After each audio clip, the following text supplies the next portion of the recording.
Cambiar de tema y vamos a hablar con Juan Venturino, agradeciéndole la comunicación, que es abogado y analista internacional. Muy buenas noches, Juan, Hernán Harris y Antonio Lizano acá en la mesa. ¿Cómo está? ¿Qué tal? ¿Cómo le va? Un placer estar conversando con ustedes esta noche. Muy buenas noches, gracias por atendernos a estas horas de la noche, ¿no? No, estamos bien, estamos muy bien. Bueno, Juan, lo queremos Es llevar temprano por... para que sea demasiado tarde. Va muy bien, gracias. Queremos llevarlo por algunos temas diversos, digamos, que tiene esta Argentina. Y lo primero que lo quiero introducir es, hace unos meses que el gobierno nacional, a través de su ministro de Economía, del ministro de Economía, de la Nación, de Martín Guzmán, va recorriendo y va negociando, tratando de negociar con el FMI, con el Club de París, con nuestros acreedores, ¿no? Y nunca se llega a un acuerdo. Hay una traba, evidentemente, cuando Guzmán sale, negocia, hay voces acá dentro de la política nacional que como que empastan todo esto. ¿Qué visión estás teniendo de esta negociación que tiene la Argentina con los acreedores, con el Fondo Monetario Internacional en este caso?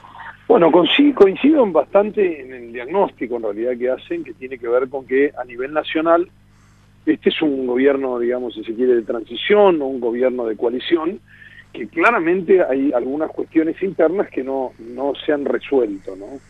Y esto trae más de un problema, digamos, no solo en el ámbito a la hora de cómo vamos a pensar, digamos, la política económica de nuestra nación, sino efectivamente qué le vamos a contar a nuestros acreedores, cómo nos vamos a sentar y qué les vamos a contar. Claro. Y esto obviamente tiene aristas. Sabemos que esto es política económica, ¿no? Claro. Entonces nosotros pedimos tiempo, el tiempo es para obviamente ver dentro de nuestra balanza de pagos cómo hacemos para resolver esto. Yo diría que también un tema no menos importante es preguntarnos, ¿cómo llegamos a este nivel de deuda? Punto uno. Exacto. Bien. Porque habitualmente, esto por ahí vale la pena decirlo, los países enteros se endeudan. El tema es sí, ¿para claro. qué? ¿Para qué lo usamos? ¿Qué? Exactamente. Claro. Y luego la primera pregunta es ¿para qué? Bien. Y la segunda pregunta es ¿cómo? Exacto. ¿Cómo nos endeudamos? ¿En qué condiciones? Claro, claro. Y ahí es donde aparece la versión más gravosa de cualquier empréstito, aparece la parte dolorosa de la política y aparece algo ligado a nuestra historia que tiene que ver, digamos, si hay algo que hemos hecho consistentemente en los últimos, digamos, 40 años de la Argentina, sí, es pegar volantazos. Claro. Todo el tiempo. Exacto.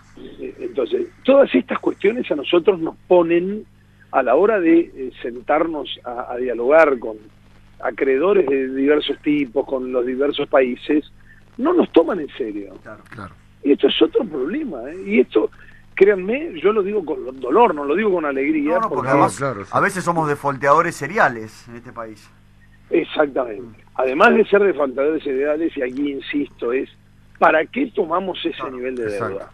Venturino, soy Antonio Lizano y lo quiero llevar a otro de los temas, como está usted, lo quiero llevar a otro de los temas de política internacional, pero que obviamente está muy ligado a América Latina y a la Argentina, que tiene que ver con la denuncia que hizo el gobierno boliviano a través de su canciller el jueves pasado, en relación al apoyo que le dio el gobierno de Mauricio Macri, del presidente Mauricio Macri por ese entonces, al golpe que se realizó contra Evo Morales. ¿Qué opinión tiene de esta denuncia que se presentó?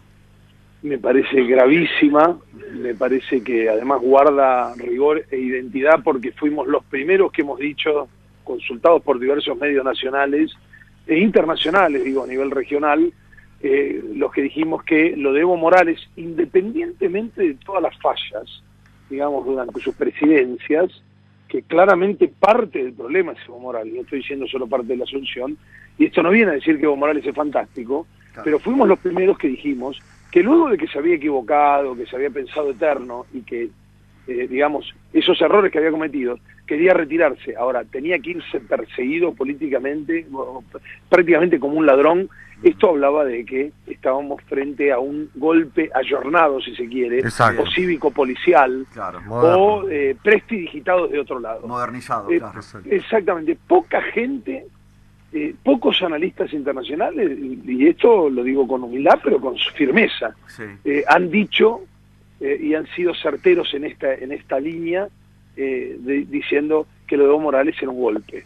Y efectivamente, digamos, tuvimos razón. Hubiéramos deseado que no, pero tuvimos razón porque Áñez se fue perseguida, porque luego se empezó a saber más información, porque luego Evo Morales tenía que estar escondiéndose, y con todo, insisto nuevamente, con los que están a favor y los que están en contra, cualquier dirigente político, en este caso la envergadura de Evo Morales. Seguro. O sea, tratando de abstraernos de esa lógica, tratar de pensar con la cabeza fría y el corazón caliente. Totalmente. Sigo por esta vía que estaba hablando Antonio, pero me quiero tomar el avión e irme hasta Cuba, Juan, y la situación cubana en este momento y la posición argentina, ¿cómo lo estás analizando? Bueno, la posición argentina es inentendible, ¿no? Bien. Nuevamente a nivel de volantazos, y pareciera que la Argentina toma partido, digamos, respecto de las dictaduras en la región o en el mundo, si son simpatizantes o no. Y este es otro de los problemas. La situación de Cuba realmente llegó a sus propios límites. El régimen castrista encontró su finitud en el sentido de que aquellos que soñaron la revolución están muy viejos o están muertos, y sus sucesores no se le parecen ni siquiera a los talones, ni a los callos de los talones. Entonces, lamentablemente, el pueblo cubano, además, ya muy cansado por un bloqueo que tiene muchísimos años, ya estamos hablando de más de 50 años de un bloqueo tremendo. Tremendo, durísimo. Porque esto hay que decirlo también. Es tremendo, ¿no? El bloqueo, es tremendo. Tremendo. Y lo que acarrea un bloqueo, ¿no? La pobreza. Exactamente, las distintas esferas de la vida, digamos, privada, no solo la vida pública, cómo te insertás con el resto, y también tenemos que saber que las aperturas no son gratuitas, que por supuesto tienen otras consecuencias, pero probemos con un bloqueo sería, ¿no? Siempre decimos a la gente lo mismo. Seguro. Juan, te queremos agradecer muchísimo por tu análisis muy claro, muy preciso en lo que nos vertés acá, y agradecerte por la comunicación con Hora Cero.